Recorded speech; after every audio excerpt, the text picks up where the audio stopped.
Right,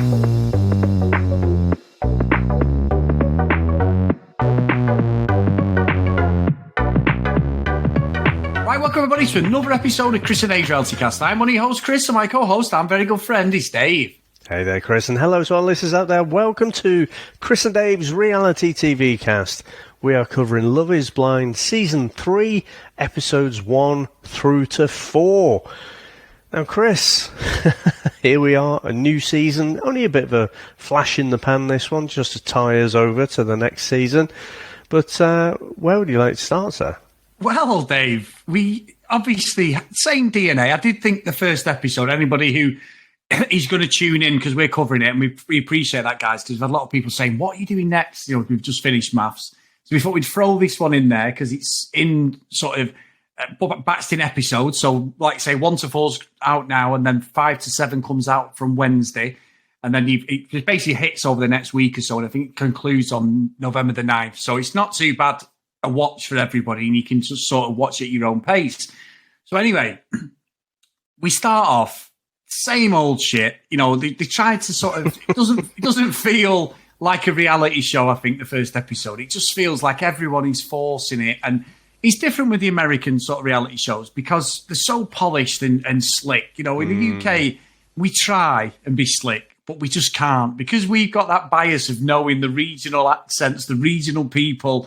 We're like, oh, this is this person, or this is you sort of get it. So with the American ones and picking out some of the accents, it's quite different with like how people's personalities are depending whether they're in the US. But I just thought it was really slow. The only thing that stood out for me was a couple of people. It was Raven Dave, which I think we need to talk about, the Pilates teacher, when she comes into her own in the other episodes, and everyone's dating, and there's a guy called Andrew who apparently doesn't ejaculate, Dave. He can have mini orgasms. And I was like, why are you saying this as a chat-up line to your impending bride? Why are you telling her you're going to go 24 hours in bed? Is she supposed to be impressed by this fucking revelation? And he did look like, to me, Dave, like he was artificial intelligence because he was so monotone. I was like, oh, my God, this guy's boring. But that was his cracking voice, though. Oh, yeah, sexy voice, yeah. He was untrustworthy, though, wasn't he? Just, for me, everything he was saying about, oh, yes, I've done this, and I've been to photograph safari, and whatever. It was just like, mate, all of this is the fucking line. You know, and the tantric sex, you think he's fucking Sting or something? You know, get a job. You know, Sting can do that shit because he's rich and he's fucking minted from royalties and stuff. You ain't got time for that shit. So, there was nothing trustworthy about him at all. But I'm going to move off Andrew because I want to say something else about him, because in episode 3, I think it is, you know, that untrustworthy vibe that I was getting from him really does pay off. But yeah, sorry, I had to jump in there. No, don't be daft. It's fine. And I think the only other thing from episode 1, really, I mean, I'm always skating over it, but there just was fuck all happening. There was a load of shit, like chat-up lines, a load of chat. And obviously, I did appreciate this time that they didn't just go straight in. There was like people sat there with blankets talking to other people. Obviously, we've got the notepad and pen, haven't we? Because everyone's like doing speed dating and chatting away. And I think, you know, Colleen came away in the first episode. She's a ballet dancer, professional dancer. She was chatting to Andrew. Right. She's a ballet dancer. Yeah. That's funny, that. I didn't pick that up. Was that the 50th or the 51st time she mentioned it? Why are you stealing my material, Dave? Sorry. Jesus fucking Christ. I've never heard that, like a thing about ballet dancers, you know, but is it because she's bendy? Well, that's what she kept telling everyone. I'm very flexible, shall we say. But also, it didn't help her because at the end of the day, she was crying at the end of the episode. She got pied off, didn't she, over these first few episodes? Because she was in on every guy she was with. She's like, this is the one. Oh, yeah, I am in. She's like, they don't like me. And I was like, there's something going on. And she seemed like a lovely girl, but yeah, she sort of laid her flag down every single guy who gave her a bit of attention. I think she's worth more than that, to be honest. I suspect very strongly, right, Colleen has probably navigated her dating life by dumbing herself down. I actually think there's probably a lot more going on there, but she's kind of got through life by being this superficial person, because when Cole was talking about, how he wants to get deep in a relationship, and she was like, well, I kind of like to keep things on the surface level. I'm like, fucking hell, if you can't get as deep as Cole, you're fucked in life. I mean, it's just a ridiculous yardstick not to be able to measure up to. So I don't know. I just think that with the whole ballerina thing, keep on going on about it. And I think she says, though, doesn't she? Oh, well, people want to date me because I'm a ballerina, but then after a while they get bored of me. But then she just wants to be this superficial person. I don't know if she's not mentally joining these two things up herself, but there's got to be a bit more substance to get you through, those first few weeks and months. If you are just a superficial person, then that is all you're going to get.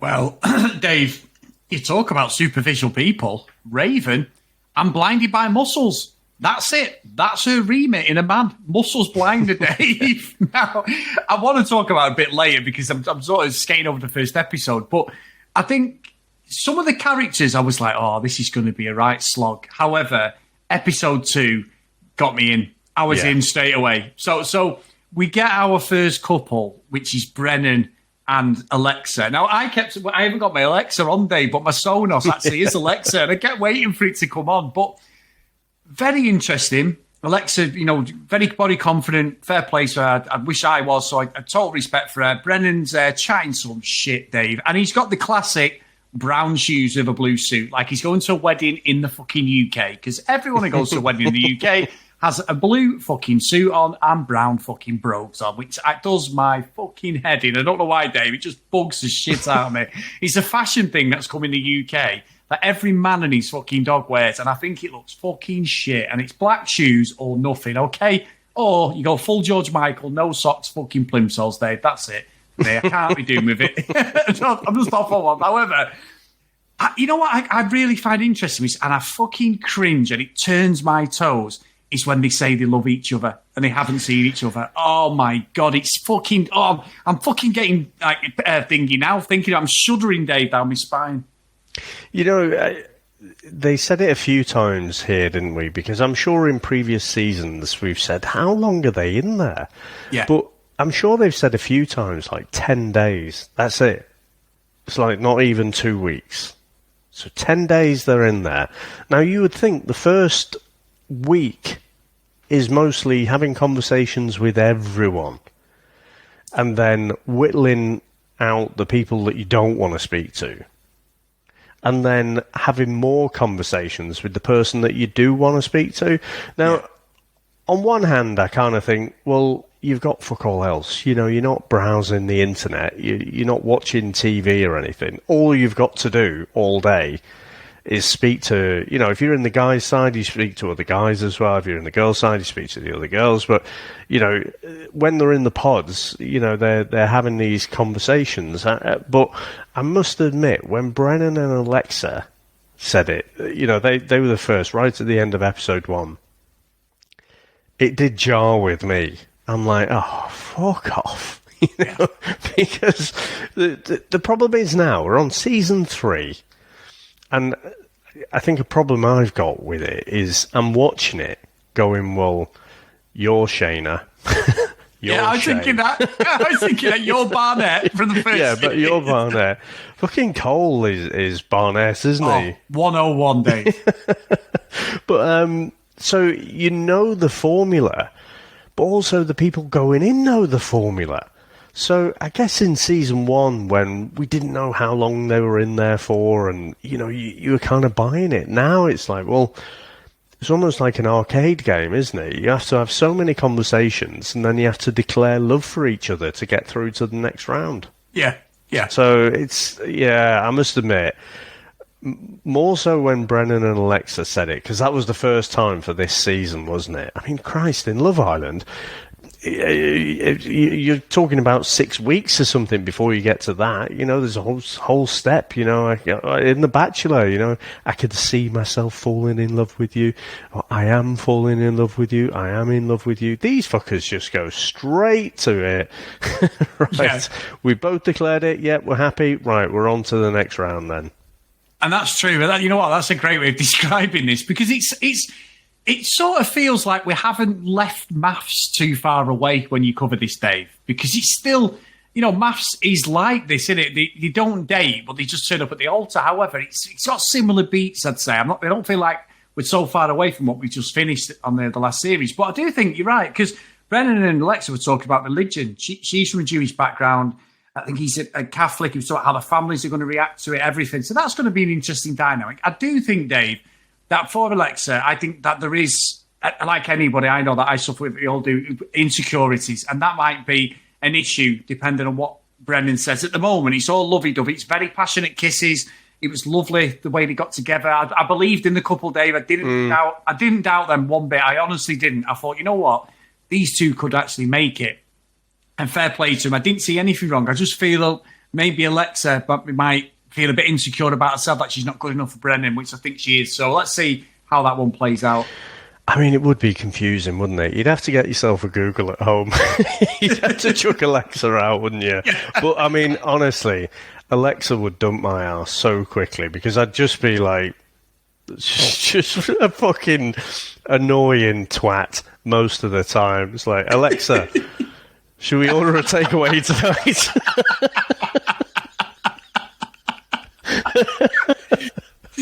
Alexa, do you fancy some sexy time? Well, Alexa, what's smaller than Stumpy but does the job? Honestly, she would be so sick of me before. Oh, I don't think we'd have made it out the pods, but yeah. I wouldn't be able to help myself. So sorry, go on. I don't think I would know you've done that. I'm going to be thinking of ways to say it. I need to turn my my Alexa or my Echo on in the living room when I'm watching it now. But I think the next couple we get was Cole and Zaynab. Now, Cole, fuck me, Dave, is he on this show for the clicks? This guy is straight from the fucking Bachelor for me. He's an absolute... He was just like one of them generic guys you get off the Bachelor. You know, the typical guy they bring on. Got a bit of chat. He's self-confident. Thinks he's a bit of a self-made man.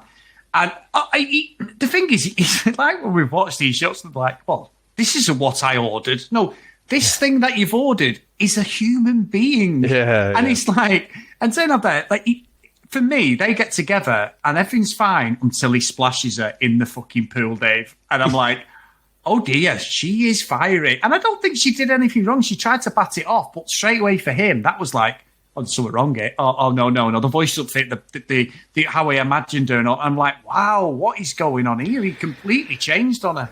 I thought it was after they got a bit saucy, you know. I thought the whole atmosphere between them changed.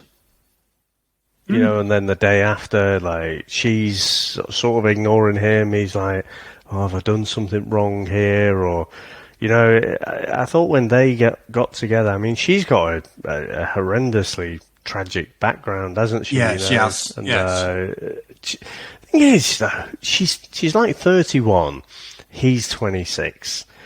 And it comes across to me like, even if you flip those ages, I think Zanab would be a more mature 26-year-old than Cole would be at 31. Yeah. I see those two with a massive chasm of difference between how mature they are. And I just don't see them together at all. I'm looking at them thinking, I don't understand. I don't get it. Why you two are together. No. So, yeah, I think these will have some, you know, some drama. I think they'll be entertaining, but, you know, I don't really give them much hope as a couple. But what do you reckon to the whole Cole, no nurses policy? I didn't pick up on that. What was that? He's saying, no nurses. I don't know, is it a bit too sciencey? Is it a bit fucking... Sciencey, I love that, yeah. I don't know. It's just a weird thing that he didn't elaborate on. I can't remember who he was talking to now, but it's like, I don't do nurses. Yeah, because you know what though, Dave, you're right. Because the way he talks about like Zainab, I mean, he said straight away, he saw Colleen, he went, "Oh, she's a bit of me." When he finally met her, and I'm like, "Wow, mate, what are you doing?" You know, like, and then he literally was character assassinating her, and I think she wasn't. She was giving off the same vibes with the girls, but she was being respectful in the way she delivered it. He was just like, "Well, this isn't the fucking mail order bride that I wanted. I want to send her back. Is there a refund on this?" I was like, wow, mate, you really haven't watched this show before, have you? Yeah, I think they have. I think that's the problem. I think, again, it's hard not to see it now. Just the ones who are definitely in there for the whole social media career, or just maybe, I don't know, is Cole even that smart? Maybe he's just in it for a laugh, but it did make me laugh, to be honest, because after they got to meet each other and then they do the kind of talk afterwards and stuff, he's sort of laughing and joking, as he likes to, and then his face turns really serious and he goes, "She has bigger boobs than I expected." It's just like, you can think that in your head. Yeah, you never that's ever your say inside, that. your head voice. Yeah, you never ever relay that to the outside world, especially not on a Netflix TV show watched by millions, Dave. No, and I think off the back of then, obviously we had Matt and Colleen, like we say, Colleen telling everyone about, she's a ballet dancer, but then like Cole she was into, wasn't she? Then it sort of cooled off, and then I thought he was very forced with Matt, Dave. I felt like it was just desperado time, and she had to say, because I don't think these two are compatible at all, if I'm being honest. No, I mean, Matt sort of swooped in from nowhere, did he? Yeah. He didn't seem to be involved with it at all, and then just suddenly, they hit it off. I just don't buy it at all. These, more than anyone, I think, just came across like, yep, we need to declare love for each other to get through to the next round. Yeah, I agree. I agree with that. It was very obvious for both of them, Dave. And I think maybe he will be the one who ditches at the altar. We'll see that at the end of the experiment. But two of the other couples are intertwined for me. The main two couples that stole all my time and annoyance and my fucking, I've got to make notes, I can't wait to speak to Dave about it, was Raven. I've alluded to her a few times. Pretty girl, Pilates instructor. But I tell you what, when Baptiste was actually laying it on the line about his family tragedy, and he was so like, he was upset, he's everything. What's she doing? Fucking exercises, not listening. Sam was fuming. She's like, what a fucking bit, you need to run, mate.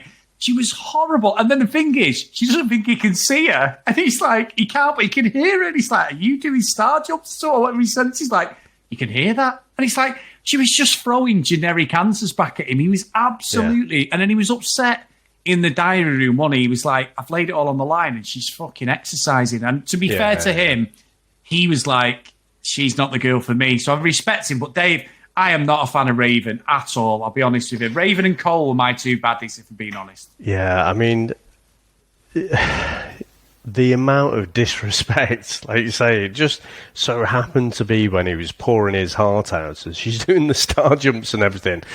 Before she said it, I swear to you, Chris, I was thinking, how can he not hear that? Yeah.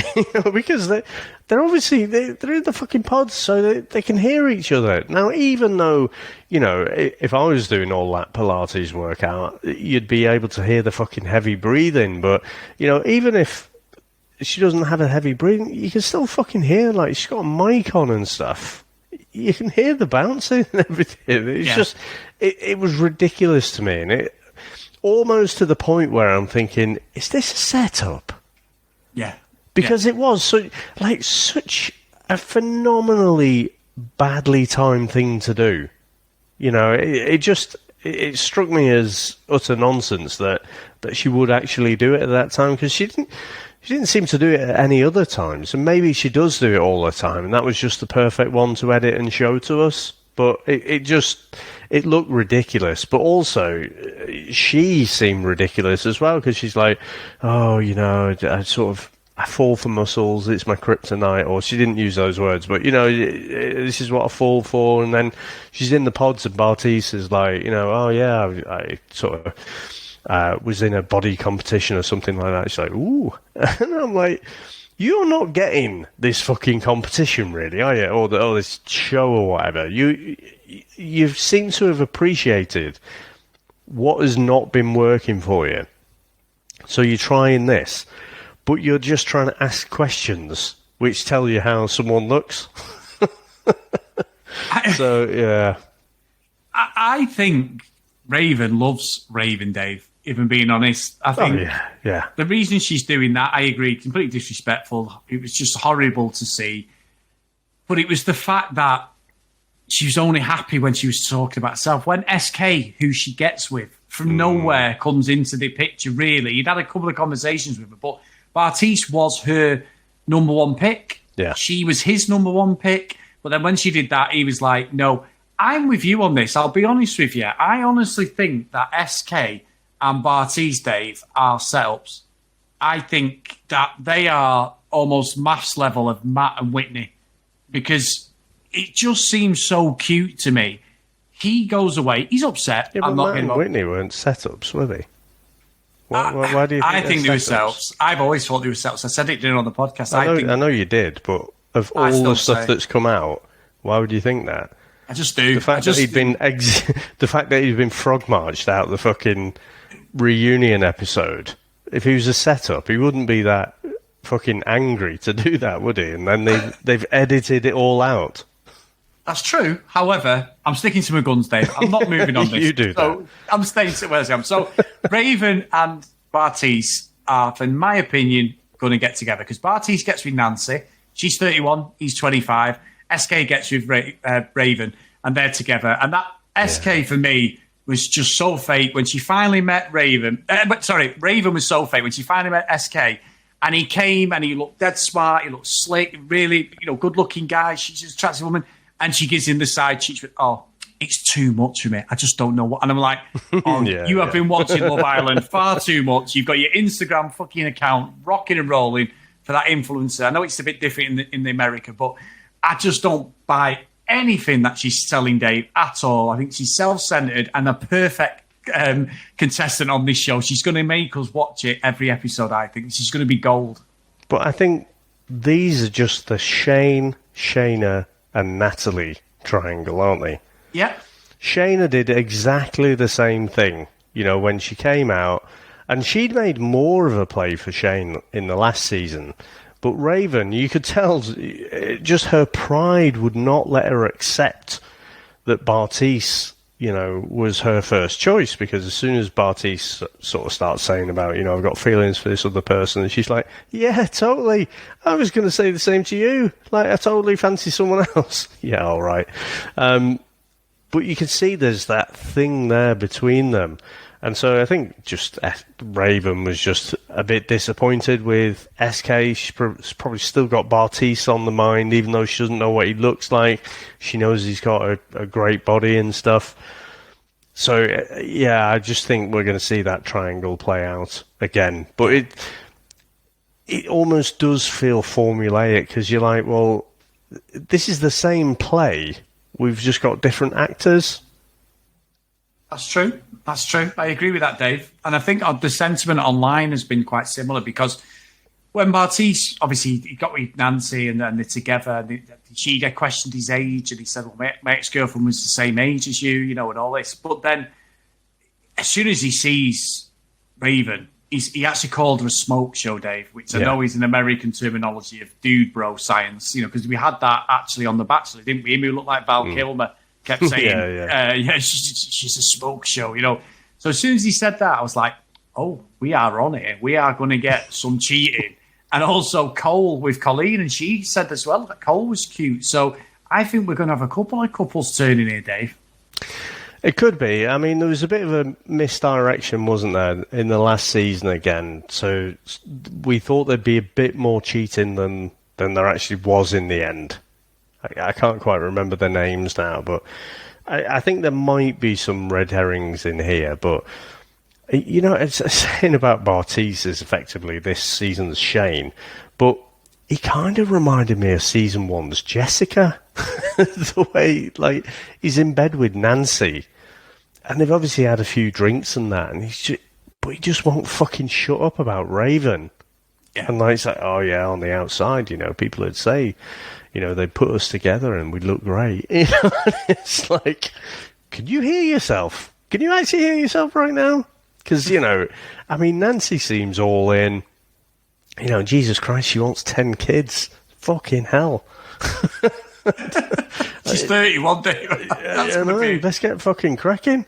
So I don't think she'll take to that too kindly, but it's obviously going to be horrible for her. Great for us to watch on TV, though. Because there's definitely going to be fireworks with this lot, isn't there? Yeah, and you know what, Dave? You're right, because I was like, oh, this is going to be so overproduced. I'm just going to be out. I'm going to be like, I really don't care. But by the end of episode 4, we get everyone meeting each other. They called it like meeting your ex, didn't your exes? Because obviously they've all been chatting, and I love that. Like everyone was it was all lovey-dovey bollocks, and everyone's like happy in couples, and they're fucking shagging like fucking bunny rabbits, Dave, and all this shit. And they're telling everyone out. I did it 3 times yesterday. That's great, fantastic. Everyone's happy, but then you get them snippets of like, wow, like I said about Bartiz, Cole, Colleen, all little things. Because I think Matt's going to be left hung and dry unless he's playing Colleen just to stay in the show. I think there could be something there, but again, I want it. I want these episodes now. I'm like, I'm not interested one bit, and then straight away I was like, oh, you bastards, you absolute bastards! I'm in now. I'm in for the ride. I struggled in the first episode remembering everyone's names, and I was like, nope. Yeah. I am in now, Dave. I didn't think I'd say it with this, but I'm really want to see the end, the conclusion of this show. Yeah, to be honest, with the kind of format of it, I think the way Netflix dropped these episodes, I think it works because the format is so similar to how it was before. I think that episode 1 in particular is so much of a struggle to get through.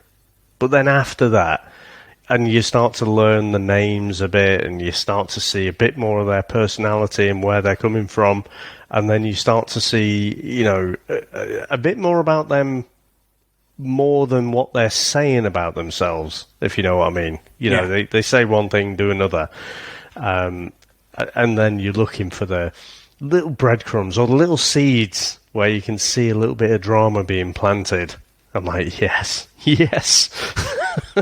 So we don't have to wait too long, though, do we? Because obviously, is it Wednesday or Thursday? Did you say Wednesday, episode 5 to 7. So we'll crack them off as well, won't we? And get them recorded. Nice. Can't wait, yeah. I mean, speaking of cracking one off, one person who doesn't do that, Chris, is Andrew. He just cracks, apparently. Apparently, Dave. He's responsible for my favourite moment in these first 4 episodes, though, because we relentlessly and mercilessly take the piss out of the no cry, don't we? And it's like, look at that, they're crying, but there's no tears. Bullshit. And, if you check our Twitter account, I'm sure there's many times where we've pulled out the meme where you've got that guy with the little goatee beard and he's putting the eye drops, pretending to cry. Andrew is right there. He's like, you're going to cut this out, aren't you? Nope. I fucking loved it.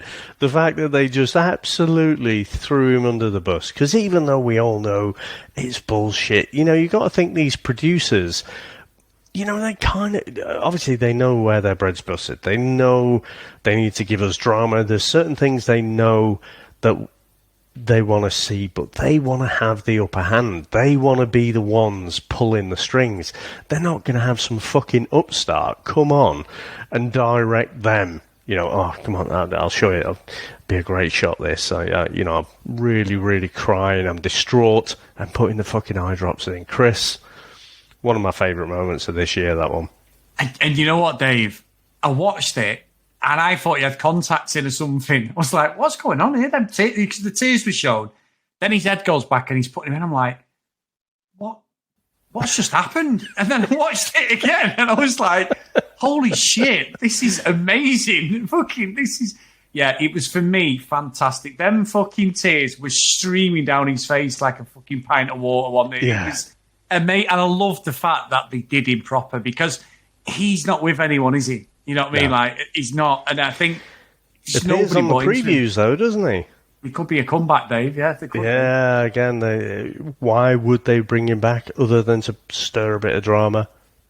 Oh, brilliant, Dave! Absolutely brilliant. And look, it's not for everyone. Love is blind, but if you've got Netflix, you've got a bit of time. It's been well worth a watch. Like I say, first episode a bit slow, but after that, there was enough little snippets for us to be sat here talking about it, without a doubt. Awesome. Now, any other highlights that you want to pull out? No, I've got nothing, Dave. What about yourself? Yeah, no. Do you want to, before we do the roundup, wrap up, one of those, just pick which one you like. Do you want to tell people what starts next Monday? Well, David, well. Our friendship has been tested over the last few days, mainly because I threw plenty of breadcrumbs in there. You tried to take me off my scent. I think it's loaves of bread, not breadcrumbs. Just chucking a full round of Warburtons.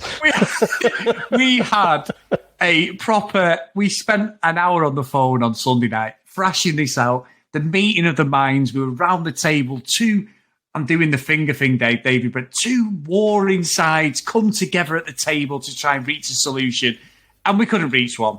And basically, what starts on Monday is Love Island Australia, my friend. Now, I am all in on this. However, we know we cannot do a daily podcast. We cannot do a daily not podcast. We just can't.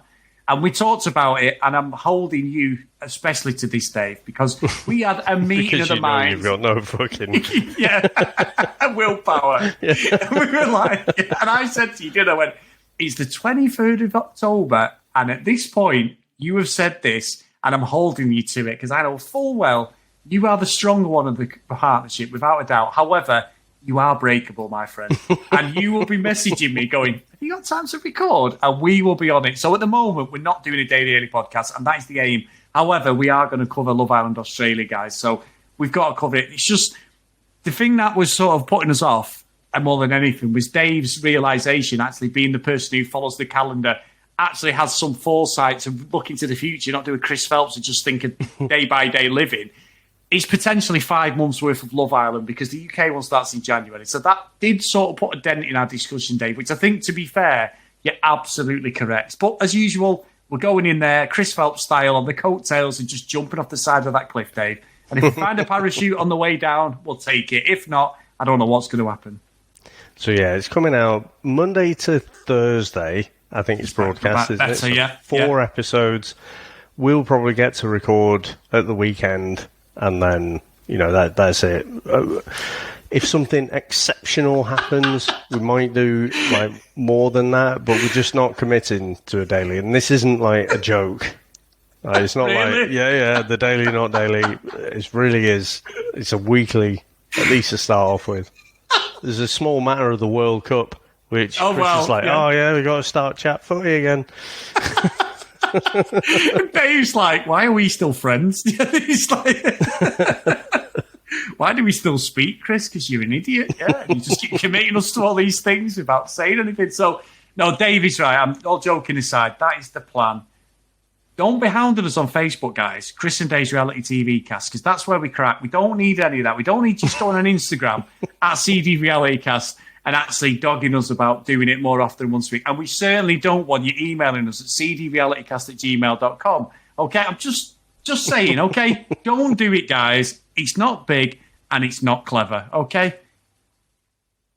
Dave, you still there? Hello? No, I thought you were going to go into the roll call of honour. I am. Here we go. So, if you want to support us, guys, I love you all. Get over to patreon.com/CD RealityCast.